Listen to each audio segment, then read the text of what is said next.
वहीं यूपी के बरेली में शहाबुद्दीन रिजवी के बयान पर बवाल शुरू हो गया है। बरेली की दरगाह से जुड़े तंजीम उलेमा इस्लाम के राष्ट्रीय महासचिव मौलाना शहाबुद्दीन रिजवी ने यह कह दिया कि रैली और प्रदर्शन के दौरान पाकिस्तानी नारा मुसलमान ना लगाएं बल्कि उसकी जगह हिंदुस्तानी नारा लगाएं।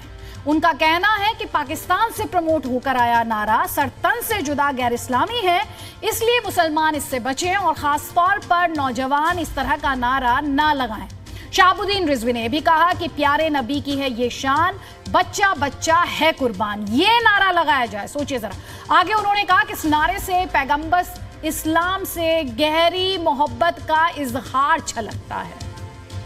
तो पाकिस्तान का नारा है वो मुसलमान ना लगाएं बल्कि हिंदुस्तानी नारा मुसलमान लगाएं। पाकिस्तानी नारा से नफरत झलकती है कि सरतन से जुदा, संतर से जुदा करने की बात होती है तो इससे नफरत फैलती है। और हिंदुस्तान का नारा जो हमारे बुज़ुर्गों ने दिया है वो बहुत प्यार मोहब्बत भरा हुआ नारा है। वो नारा ये है, प्यारे नबी की है ये शान, बच्चा बच्चा है कुर्बान। और देश हित में अब बात उत्तर प्रदेश के मुख्यमंत्री योगी आदित्यनाथ के एक बड़े फैसले की। योगी सरकार ने फैसला किया कि 14 जुलाई यानी बृहस्पतिवार से शुरू होने वाली कांवड़ यात्रा के दौरान जिन जिन जगहों से यात्रा गुजरेगी वहां खुले में मीट नहीं बेचा जा सकेगा। इस फैसले से पश्चिमी उत्तर प्रदेश के गौतम बुद्ध नगर, गाजियाबाद, सहारनपुर, मुजफ्फरनगर, शामली, बागपत, बिजनौर और अमरोहा जैसे जिलों में मीट दुकानदारों पर इसका असर पड़ेगा।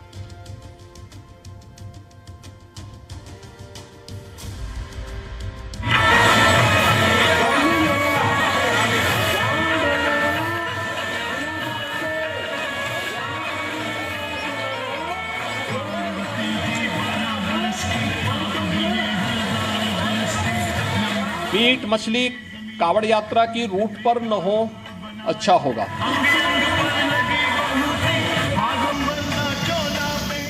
ये योगी राज है। यहाँ कावड़ यात्रा निकलती है तो आसमान से फूल बरसाए जाते हैं।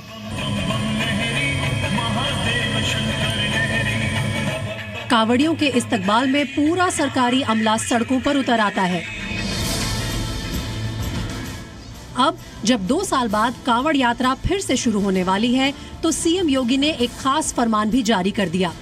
सीएम योगी ने निर्देश दिए हैं कि जिन जिन इलाकों से कांवड़ यात्रा गुजरेगी वहां मीट नहीं बेचा जाएगा, यानी सावन भर मांस की दुकानें बंद रखी जाएंगी।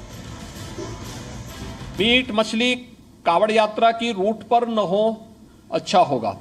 अनावश्यक उसके कारण उत्तेजना पैदा हो सकती है या उस रूट पर कोई ऐसा कार्य न होने पाए, क्योंकि कभी कभी लोग शरारतन कर देते हैं कि उस रूट पर ही किसी प्रतिबंधित पशु को मार करके फेंक देते हैं, जिससे वे लोग उत्तेजित हो सकें। क्योंकि जो शरारती तत्व हैं वो हर प्रकार का संभव प्रयास करेंगे, हमें उसके प्रति सतर्कता बरतनी चाहिए। पिछले 2 सालों से कोरोना की वजह से कावड़ यात्रा रद्द थी। ऐसे में इस बार लाखों लोगों के कावड़ यात्रा में शामिल होने की उम्मीदें हैं।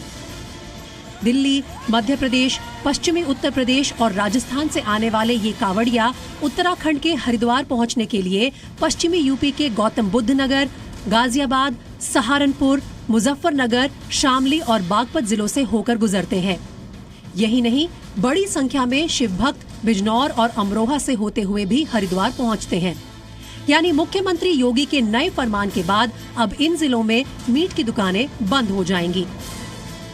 ऐसा निर्णय सिर्फ योगी ही ले सकते हैं, किसी में हिम्मत नहीं है इतना अच्छा निर्णय लेने के लिए। सबका साथ सबका विकास की भावनाओं को लेके मोदी और योगी जी की जो भावना है वो आज उन्होंने साकार करके दिखाई है। योगी जी को साधुवाद है, योगी जी को धन्यवाद है, आभार है।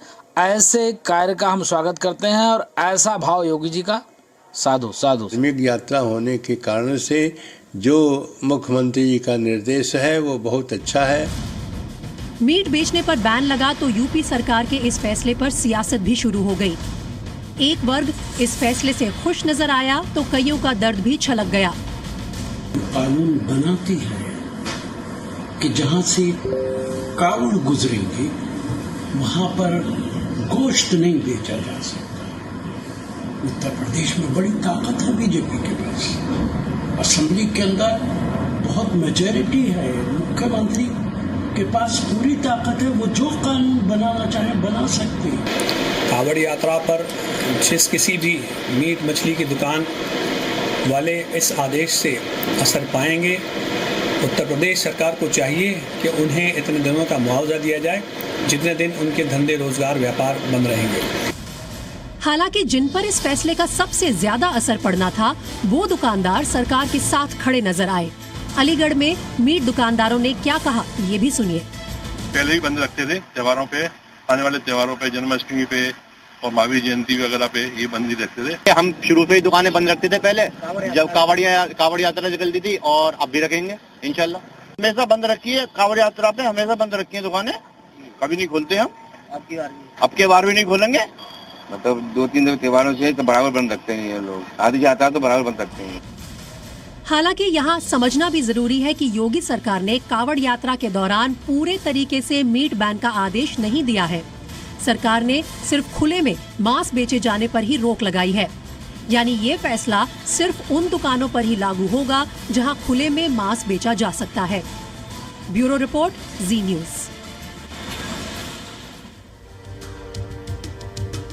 मीट बैन पर लिए फैसले के बाद आपको यूपी के सीएम योगी आदित्यनाथ का जनसंख्या नियंत्रण पर दिया बयान सुनवाते हैं। विश्व जनसंख्या दिवस के मौके पर बोलते हुए सीएम योगी आदित्यनाथ ने कहा कि पॉपुलेशन कंट्रोल को समान रूप से लागू करना होगा, क्योंकि अगर एक वर्ग की आबादी स्पीड से बढ़ती रही तो अराजकता फैलने का खतरा भी बढ़ जाएगा। उन्होंने और क्या कुछ कहा है, आइए आपको सुनाते हैं।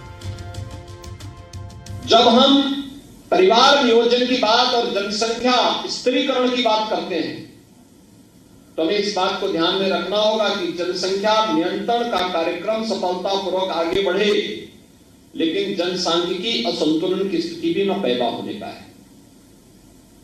ऐसा नहीं कि किसी वर्ग की आबादी बढ़ने की स्पीड, उनका प्रतिशत ज्यादा हो और कुछ जो मूल निवासी हो उन लोगों की आबादी के स्त्रीकरण में हम लोग जागरूकता के माध्यम से, इन्फोर्समेंट के माध्यम से उसको नियंत्रित करके जनसंख्या संतुलन की स्थिति पैदा करें।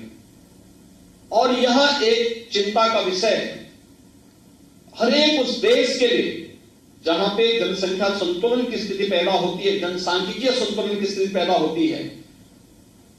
रिलीजियस डेमोक्रेसी पर इसका विपरीत असर पड़ता है, फिर वहां पर एक समय के बाद अव्यवस्था, अराजकता जन्म लेने लगती है।